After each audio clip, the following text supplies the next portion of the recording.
Months ago, in one of my videos, Mark Hilliard commented that that would have been the perfect opportunity to cover parallel angles.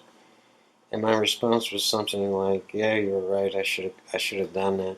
Next time that comes up, I will cover it." So when you guys comment or you ask questions or you have concerns or you're suggesting that I cover a topic, I always just want to do that.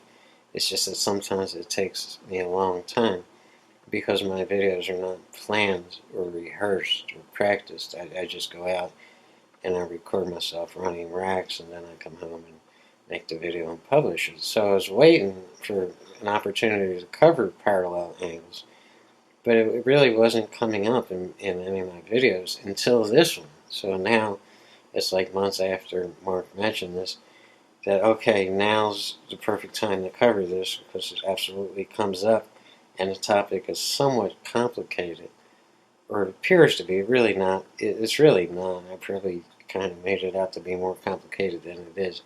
But it's a very important topic, so it needs to be fully addressed, and that's why this video is being published later on in the day. I was working hard on this video and wanted to do it justice because it is a very important topic that it's imperative that you understand this to improve your pool game. So that's what happens. Everything you guys comment on or request or whatever, I never blow those off, and they're all stored away in a file.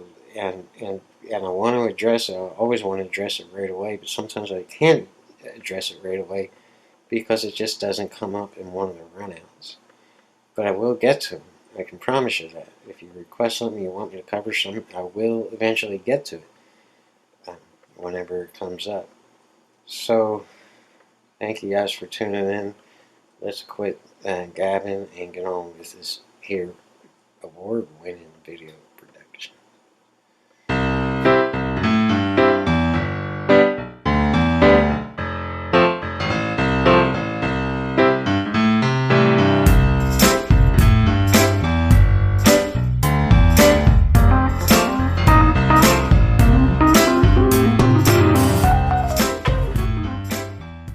We're going 2 rails back up towards the center table, a little further in the center table for the right shot on the 2. We have the right angle to get back on this 3, and take note that that 3 ball does go in that corner pocket and does go by that 4 ball. It might not look like it does, but it does. We don't have to get pinpoint position to shoot this 3 ball in the side, but we have to get either very close to the rail, on the rail, or just a little bit off the rail. That's the only concern from the 2 to the 3, but we'll get to that when we get to it.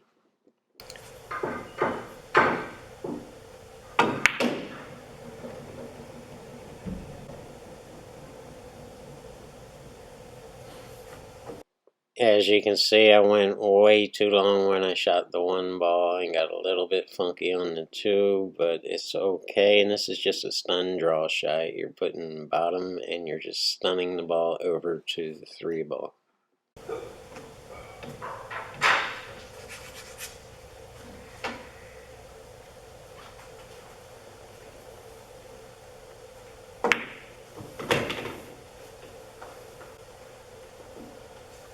Alright, that's not bad. Now you're shooting a 3 ball down there in the corner and you're just bouncing off the rail, but you don't want to get straight in on the 4. You want to be a little bit to the right hand side so you can stun draw the 4 back out on the 5.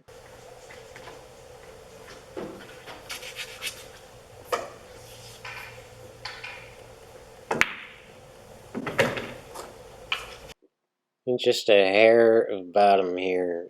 If this was straight in, the cue ball would stop, but it's not straight in, so a little bit of an angle is forcing the cue ball out toward the center of the table.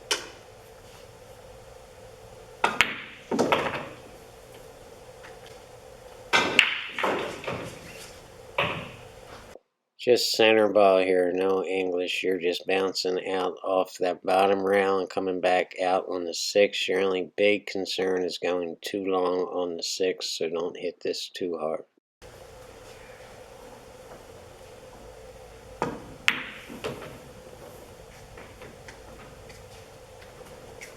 That 5-ball shot gives us a good look at parallel angles, and I want to try to explain this issue without confusing anyone, and it sounds much more complicated than it actually is, so it's imperative to know if you want to be a great pool player. So we're going to cut away here, and I'm going to do my best to clear up any confusion. You don't have to be a scientist or math wizard or break out your compass and study angles and run equations in your head to be a great pool player. But you should have some idea on this concept here, because it comes up all day, every day, in pool games all over the world. And the average player is not taking the time to understand what's going on with Whitey. So here we go. This is a 3/4 ball hit, which means if you stand back here at this end rail and look straight down this line at the point the cue ball is making contact with the 5, you will only see about 1/4 of the 5 ball, because 3/4 of it will be covered by the cue ball. I know you understand that concept, so let's move on. The line going into the 5 ball and the line coming off that top rail are parallel lines, which means they will never intersect. So if the only rail you were ever dealing with here was that top rail, no other rails ever came into the equation, and the pool table was just like forever long, those two lines would never cross each other. It's like a train track where the rails of the train just go on and on forever. Now, it's really, really important to note that this is an example with no English at all. You're just using center ball. If you put left or right on this ball, it's going to distort this, and you're not going to get the parallel angle. The distance between those two lines is determined by the distance between this line here when the cue ball hits the 5 and then when it hits the rail and changes direction. That will determine the distance between those two lines. Now let's take a look at the same exact shot with different object balls and different distances from the table. Let's put the 8 ball where the 5 is, and let's throw the 9 ball out there somewhere else. So it's the same exact shot with center ball and the same exact parallel angle. Will this work to get back on this 9 ball if we hit it a little bit harder or use a little more top on the ball without left or right English, just a little bit of top to roll the cue ball a little bit further? Will this be a good shot to get on the 9? So the answer to that question is yes. This would be the correct shot to shoot on this 8 ball to get to the 9. But you might want to go a little bit further than in this particular example and bounce off that 3rd rail a couple inches, because the only risk here on this shot is getting stuck on that rail, this rail or that rail, and you never want to be shooting on the rail on any shot. So let's take another example of the same exact shot with a different set of object balls and a different scenario. Here we see the same exact 3/4 ball shot on the 1 ball, and we need to get to the 2 to get back on the 3. So we know the parallel angle that it's going to come off of on that top rail, and the only real difference here is you're going to have to shoot this very lightly, because you don't want to go past that black line. If you do that, you're going to be in trouble on the 2, and it's going to be damn near impossible to make the 2 and get back on the 3. So you just have to be a little bit more careful in an example like this than you were on the 8 and 9. Let's take another example, and just with the same 3 balls, but let's move this cue ball back another 4 feet, so it's just a longer shot on the 1. It's the same exact 3/4 ball hit, same angle, same everything. The only difference is you're going to need a little more top, no left, no right, just top on this to keep the cue ball rolling all the way up to the 1. This shot is a little bit more difficult because it's a little more hard to control the speed coming off the 1. Now let's take the cue ball back to where it was, and let's reverse the 2 ball and the 3 ball, and let's look at examples of center ball, left hand English, and right hand English, and let's take a look at the pathway of the cue ball. We already know that center ball is going to give us a parallel line or parallel angle off the first line. So in this case, using center ball to get from the 1 to the 2, which is now at that bottom rail, would be a dreadfully bad shot because you're coming up on the short side of the 2, and it's going to be really, it's going to take pinpoint precision to get the right angle from the 2 to the 3. So the odds are very, very high that you're going to screw this up, and there must be a better way to shoot this 1 ball. So let's look at putting left hand English on this 1 ball. And now what's going to happen is the angle from that top rail and coming out of that top rail is going to be totally killed. And you're going to kill the speed of the cue ball, and you're going to kill any natural English coming off that rail and going parallel. So now the rails of the train track are crossing, and you're taking a big risk because you're also dealing with deflection on the cue ball. So now this 1 ball is perfectly missable in an effort to get back on the 2. So you just increased your odds of screwing up.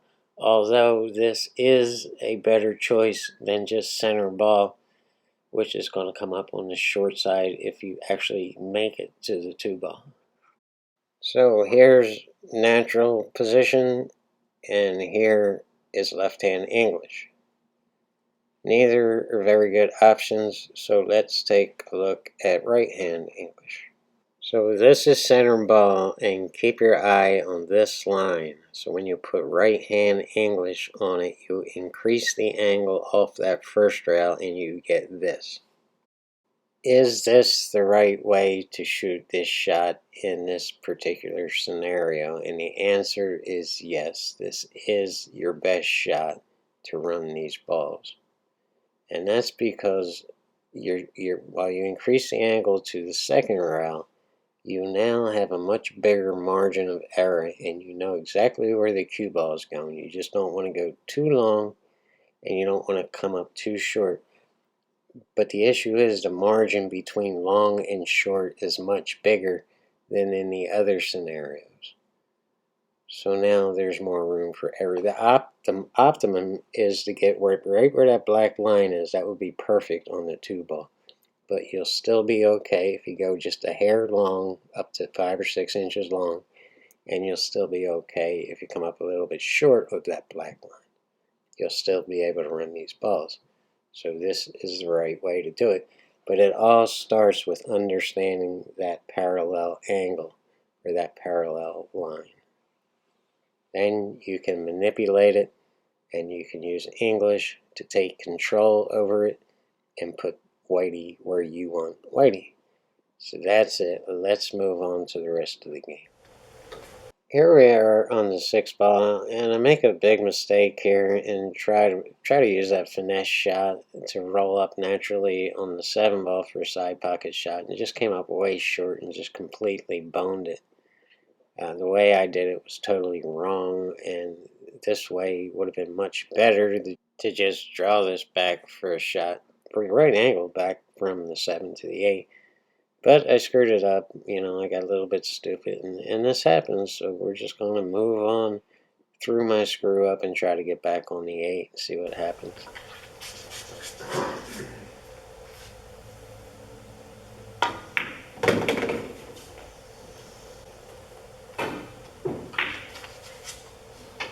The only realistic way to get back in the right spot on this 8 ball to get on the 9 is to go 3 rails here. And you might question why I shot this so soft. And the answer is really simple. It's a really thin cut on the 7 ball, so there's nothing to slow the cue ball down with a whole lot of left-hand English or running English. The cue ball should grab off the 2 rails and then bounce out. And I'm not trying to look to go all the way back up table to be straight in on the 8 ball. I need an angle to get from the 8 back on the 9. So it's basically just kind of shooting for center table, maybe a little bit further up table.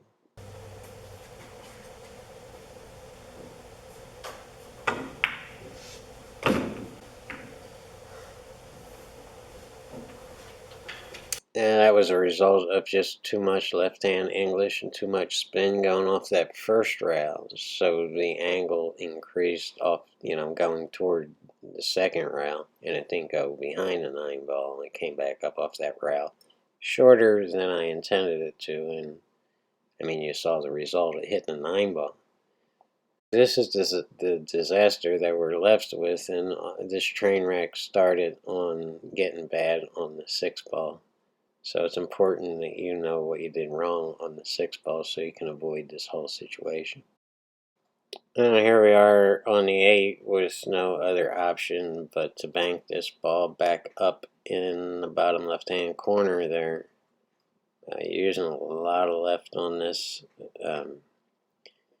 No top, no bottom, just a lot of left. And that left-hand English is going to increase the angle off that first round. If you keep it spinning, it'll increase it off the second round too. If the first round takes all the English, it's going to die off that second round. So you have to be careful here, and you have to spin a little bit more than you might think just to get back on that 9 ball. But you have to be careful on that. You don't want to go too long on this and get a bank on the 9 ball too. So don't overhit it. Don't hit it too hard. Just let the English do its job and get a good shot on the 9 ball.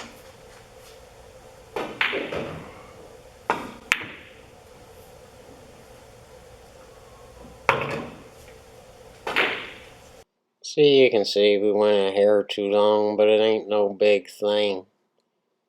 It's best to just hit this with center ball and kind of softly too, so it doesn't go back up table.